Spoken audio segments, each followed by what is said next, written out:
Hello, I'm Eric Domare. I'm a professor here of drama at the University of St. Thomas. I got a script over there for my speech. I'm going to get on it, but I'm terrified right now. I am so scared. I've performed in front of thousands of people. I've cried on stage in front of hundreds of people. I've sang in front of them. I've directed huge shows, and you guys scare me. I got cameras on me. Hi. I think I just wanted to come out and just be myself for a second before I talk about what I'm going to talk about. I don't have the words of Shakespeare to hide behind with you guys. I don't get to wear a mask like the ancient Greeks to filter who I am. I'm raw in front of you guys today. So I think I just wanted to throw that out there before I get here. I'm going to share some stuff about myself, about what I believe about theater. And hopefully by the end of my speech, my adrenaline will calm down and I'll be a different person.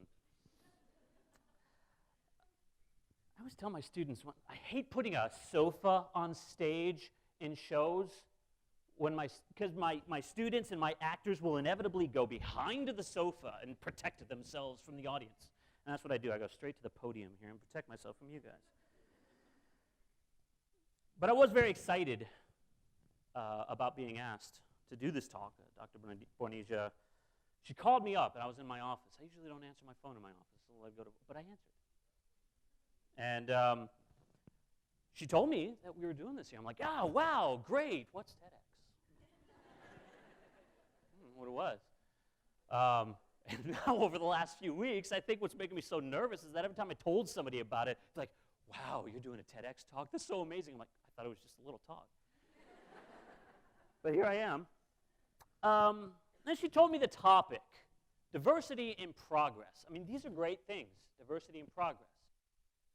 All right, but I'm going to let you in on a little bit of myself, and I hope I don't offend anybody when I say this, is that I groaned when I heard those words. I was like, oh, God, diversity, progress, political buzzwords.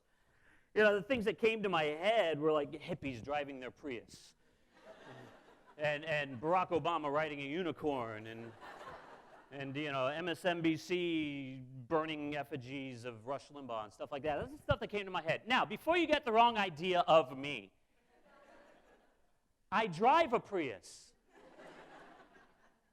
I would strike the match to burn that effigy, I'll tell you what, of Rush Limbaugh. And I ask all of you right here, search your hearts about the whole thing of Barack Obama and unicorns. Who in their right mind dislikes unicorns?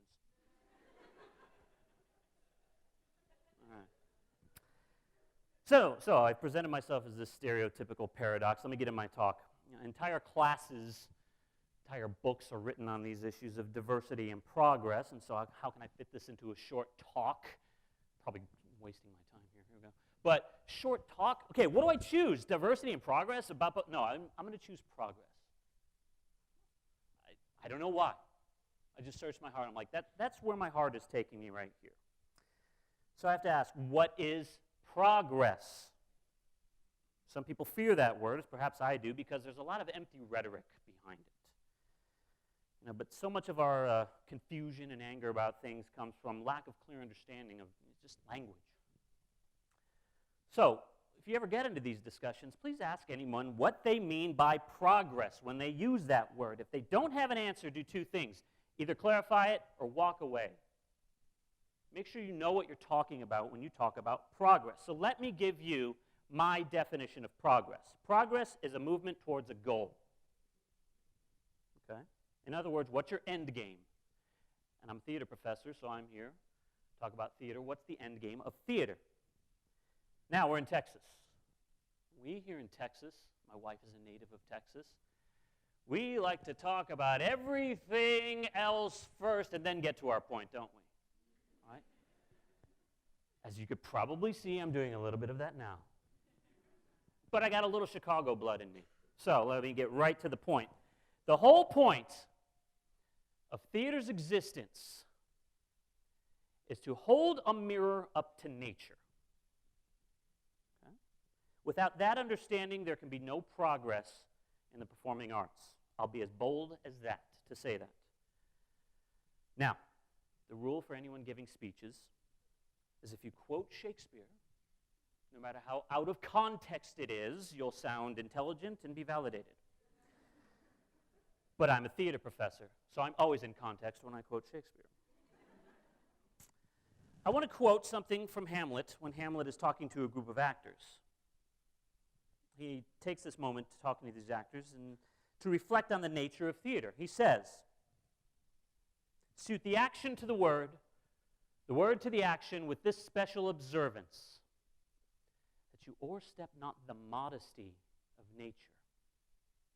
For anything so overdone is from the purpose of playing, whose end, both at the first and now, was and is to hold as 'twere a mirror up to nature, to show virtue her own feature, scorn her own image, in the very age and body of the time, his form and pressure.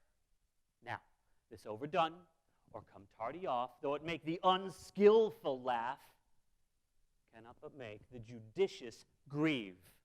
My hope with this short talk is that I can make you guys a little bit more judicious. All right? Now, I got a few students in here, and I know they're grumbling right now. Oh, he's doing speak the speech again. All right. But perhaps that can be evidence of how firmly I believe in these words of Shakespeare right here. The whole nature of theater always was and is now to show us ourselves, to make us look in a mirror. Whatever the style of theater, no matter how naturalistic or absurd the style of a play may be, we progress towards the goal of holding a mirror up to nature. We want you to see yourselves in what we do. We want you to celebrate yourself. We want to challenge you. We want to show you who you could be. Sometimes we want to hurt you. Aristotle called theater the mimetic arts. It mimics. He did this 2,000 years before Shakespeare said, "It holds a mirror up to nature."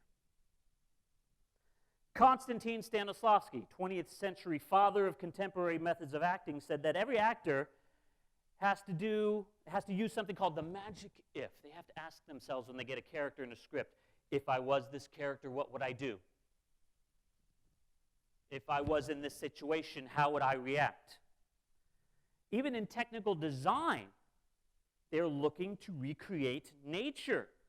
The 20th century lighting designer, Stanley McCandless is his name, began to use advancing technology and lights to create what is commonly known as McCandless focus of lights. He tries to recreate with artificial light what it looks like with the sun in the sky at 3 o'clock in the afternoon. How does he do this? Well, the sun's at roughly 45 degrees. Put those lights at 45 degrees. Sun's over here. Warm amber color here. Cool blue color over here. Holding the mirror up to nature, recreating it. Okay? Even when we watch absurd comedies, all of us have probably seen comedies where the absurdity reached such a height that we just turned off. Like, that's stupid now. All right? But National Theater scholar John Russell Brown, somewhat of a mentor of mine, he said that comedy should be defined as logical absurdity, as a part of it that stays grounded in reality. British theater director Katie Mitchell said that, and this is my favorite, theater is not about doing plays. It's about representing human behavior. All of these examples hopefully show that holding a mirror up to nature has been the common goal towards which theater artists progress since the advent of theater. Not only in how the audience responds to it, but in how it's created.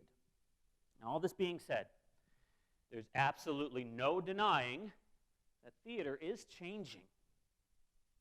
It might be progressing towards the same goal, but theater's changing. Right? It must change to survive. The nature of theater is progressive. Michelangelo carved the David. It's the same David that was there hundreds of years ago. Right? As you are watching a final product of theater, it's moving through time. It self-progresses. Okay? Shakespeare, as I quoted before, said that it shows the very age and body of the time as form and pressure. Now, this could be an entirely different talk, but when I talk about, a lot of people think that cinema, television is taking over theater. Right? Theater artists didn't fight this. They embraced it. Okay? We understand that theater, by its nature, is a shared experience. That nature of theater is raw. It's right in front of you. When you're watching live theater, you're sharing the same air as the actors on the stage. There are real people in front of you with real emotions in that moment. You're hearing real voices, seeing real humans sit in real chairs in real time. Now, I'm not saying this to disparage the power of film. All right? Not at all. Or the beauty of it. I'm not trying to claim a moral superiority over it. But I am pointing out that there is a difference. And there always will be. Now, for us to speculate where theater is going, we only have to look at the past. Theater has always responded to the times. In the Middle Ages in Europe, we saw dramas being performed in the Latin language as part of the Catholic liturgies of the church. And most of your theater history books will tell you that the big, bad, mean Catholic Church kicked the drama out because it was sinful. This isn't true. Okay? They responded to the times. The priests and monks themselves began to translate the dramas from Latin into the vernacular to be performed outside the church walls, in the streets, in the community, in the villages, in their halls. In England, and the English language had progressed to a beauty and a specificity that they felt it was now a worthy tongue of these stories. Okay, jump to the 20th century. Director and playwright Bertolt Brecht, an unabashed Marxist, began to use projected images of his plays to invoke intellectual stimulus, and spark his audience to action, whatever topic he was talking about. This contrasted the heavily empathetic approach of the ancient Greeks, their masks. In their own way, they tried to reflect nature with the age and body of the time. Katie Mitchell directed a production of a show called Waves, in which she had live performers with projected images of those performers with cameras on the stage above them, so that she could emphasize with the use of film the power of an emotional moment with lighting. But you, the audience, had the freedom to look at the live performance or that, or watch them at the same time, juxtaposed against each other. I recently experienced a presentation by a gentleman by the names of James Olivero at the IUGTE Theater Conference in Carrara, Italy. And he spoke of advancing technology in performance. He spoke of this amazing technology that we all were in awe of. When I went to this conference, everybody was going to the technological presentations of this conference. There was a technology where you could have one actor or dancer, as he showed, in one space, in Florida, where he teaches, and another actor in Tokyo, the exact same time, performing in the exact same virtual space together as dancers. If these two virtual performers, connected to live performers, crossed the same plane, music would happen. If they danced in a certain area of the virtual plane, different sounds would happen. But it was still live performance. Now, sure, we were in awe of the technology. We all loved that. It was amazing. But it was the engagement of human nature in that technology in a new way that fascinated us the most. Of how these two human beings on literally opposite sides of the planet were more than just talking on a phone. They were physically engaging each other. Live theater. This is progress in theater. It was in the beginning, is now, and I speculate always will be an expression and an exploration of human nature. Live theater is being studied and produced more now in the 21st century than it ever has been in the history of the world. It is not dying. It is growing. I hope in these past few minutes that I have aided all of you in becoming a little more judicious. If you're not theater goers, I encourage you to try it. Upstairs tonight, 8 o'clock, UST Drama Department, tomorrow night too. Plug, everybody watching. All right. I would like to end with a quote from John Steinbeck. Seems to sum up everything I said here.